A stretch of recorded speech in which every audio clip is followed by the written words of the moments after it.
Hello मेरे प्यारे छात्र एवं छात्राओं, आप लोग कैसे हो। उम्मीद करते हैं कि आप लोग अच्छे होइएगा और प्रयास कीजिएगा कि अच्छे से रहें और अच्छे से पढ़ाई करें।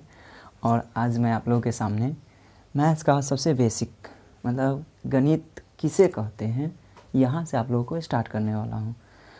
तो बगैर देर किए हुए मैं आपको गणित किसे कहते हैं इस पे आपको समझाने जा रहा हूँ। और चलते हैं बगैर देर किए हुए। मैथ्स या मैथमेटिक्स, गणित, मैथ्स या मैथमेटिक्स मीन्स गणित। तो ऐसे आमतौर पर देखा जाए तो गणित की कोई परिभाषा ही नहीं होती है। बेसिकली ये मैथ्स को एक हिसाब बोले तो कैलकुलेशन के हिसाब से ही देखा जाता है। लेकिन कुछ हमारे मैथमेटिशियन ने मैथ्स किसे कहते हैं, व्हाट इज़ मैथमेटिक्स को कुछ अपने अपने हिसाब से डिज़ाइन किए हैं इस परिभाषा को, जो एक प्रोफेशनल परिभाषा नहीं है। ये ऐसे ही बच्चों को मैथ्स किसे कहते हैं इसके बारे में बताने का प्रयास किया गया है। तो चलते हैं। गणित ऐसी विद्याओं का समूह है। विद्याओं मतलब बहुत सारे विद्याओं का समूह है। समूह का मतलब होता है एक जगह इकट्ठा, मतलब इकट्ठा समान, जिसमें संख्या बोले तो नंबर्स, मात्रा बोले तो यूनिट्स, मात्रा मीन्स यूनिट्स, परिमाणों मतलब रिजल्ट्स, परिमाणों मीन्स रिजल्ट,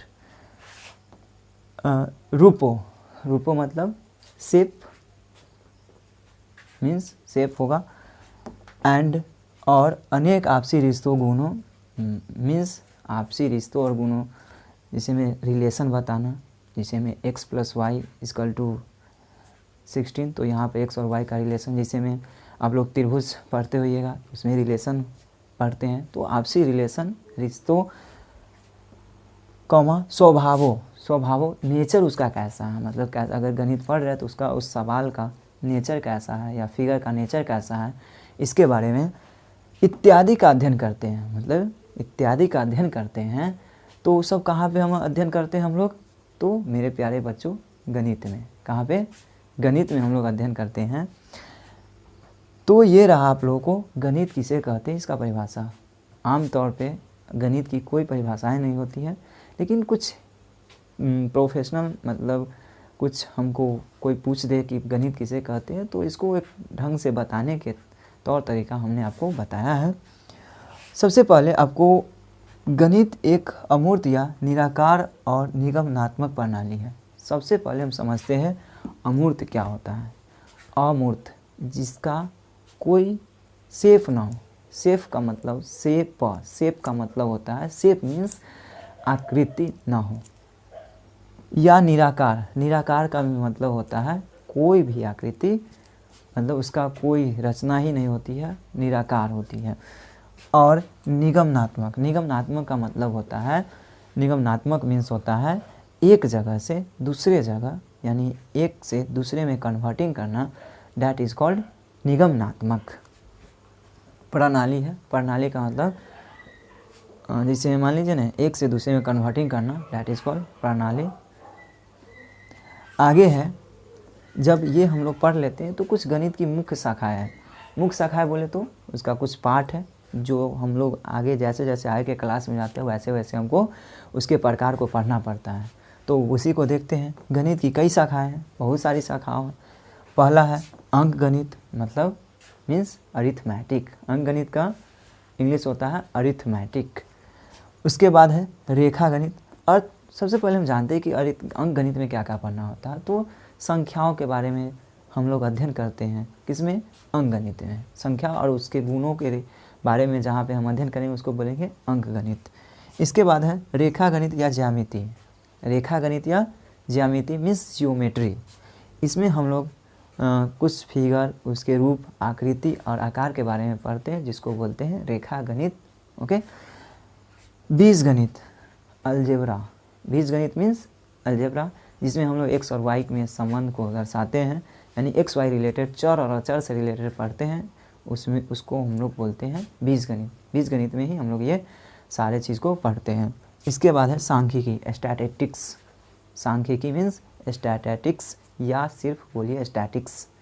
तो इसमें हम लोग ग्राफ के बारे में पढ़ते हैं, जैसे में किस महीना में कितना बाढ़ आया, तो कितना हम लोग का फसल क्षति हुआ। या आप लोग मैच तो ज़रूर देखते होइएगा, तो मैच में आप लोगों को ये ज़रूर देखते होइएगा कि ग्राफ, जिसमें कोई बैट्समैन 5वां ओवर में कितना रन मारता है, उसको एक ग्राफ के माध्यम से दिखाया जाता है। ये सब सांख्यिकी के अंतर्गत ही हम लोगों को पढ़ना है। इसके बाद है 5वां त्रिकोणमिति। त्रिकोणमिति बोले तो ट्राइगोनोमेट्री, बोले तो ट्राइगोनोमेट्री। और ट्राइगोनोमेट्री जिसमें त्रिभुज के समकोण त्रिभुज, बेसिकली समकोण त्रिभुज के बारे में हम लोग पढ़ते हैं, उसके गुणों के बारे में त्रिकोणमिति में पढ़ते हैं और हर एक एंगल के बारे में पढ़ते हैं, जिसे में sine theta, cos theta, tan theta, cosec theta, sec theta और कॉट थीटा के बारे में हम लोग पढ़ते हैं। और उसी के एंगल से रिलेटेड बोले तो कौन से रिलेटेड पढ़ाई हम लोग पढ़ते हैं, वही हमारा त्रिकोणमिति में पढ़ना है। इसके आगे चलते हैं तो कलन। कलन का मतलब होता है कैलकुलस। कलन मीन्स कैलकुलस, जो आपको आगे के क्लासों में पढ़ना है, अभी ये नहीं पढ़ना है। फिर भी आप लोगों को जो शाखाएँ थी इसके बारे में हमने बताया, और मैथ्स क्या था ये भी हमने बताया, उसकी शाखाओं के बारे में बताया। उम्मीद करते हैं कि आप लोग अच्छे से इस वीडियो को देख रहे होंगे और आप लोग को इस वीडियो को देख करके ही आपको याद हो जाए। मैं ऐसा प्रयास करता हूँ आप लोगों के सामने प्रस्तुत करने का। अब अगला पॉइंट है गणित में अभ्यस्त व्यक्ति या खोज करने वाले। अभ्यस्त व्यक्ति मतलब जो उसमें लगा हुआ है, जो उसमें खोज कर रहा है, उसको हम लोग मतलब वैज्ञानिक को गणितज्ञ कहते हैं। गणित में अभ्यस्त व्यक्ति या खोज करने वाले व्यक्ति को हम लोग क्या बोलते हैं, तो गणितज्ञ बोलते हैं। क्या बोलते हैं, गणितज्ञ। अगला है नोट में है गणित की आमतौर पर स्वीकृत परिभाषाएं नहीं हैं। जैसा कि मैंने आपको पहले ही बता दिए थे कि गणित किसे कहते हैं, इसकी कोई भी परिभाषा आज तक नहीं हुआ है। फिर भी तथा जो प्रस्तावित परिभाषाएं हैं अपने अपने तरीके से विवादास्पद है। विवादास्पद का मतलब होता है मतलब वो अपने अपने विवाद में घिरा हुआ है। कोई कहता है, अलग अलग वैज्ञानिक आकर के, अलग अलग गणितज्ञ आकर के बोलता है कि गणित का ये परिभाषा नहीं होगा, ये वाला होगा, मतलब विवाद से घिरा हुआ है। इसलिए आज तक गणित का कोई परिभाषा ही सटीक नहीं हुआ है। तो आप लोगों को आज मैंने बताया गणित किसे कहते हैं, गणित की शाखाएं, गणित में अभ्यस्त व्यक्ति को क्या बोलते हैं, इसके बाद इसका आमतौर पर परिभाषा है या नहीं है, इसके बारे में आज हमने आपको बताया।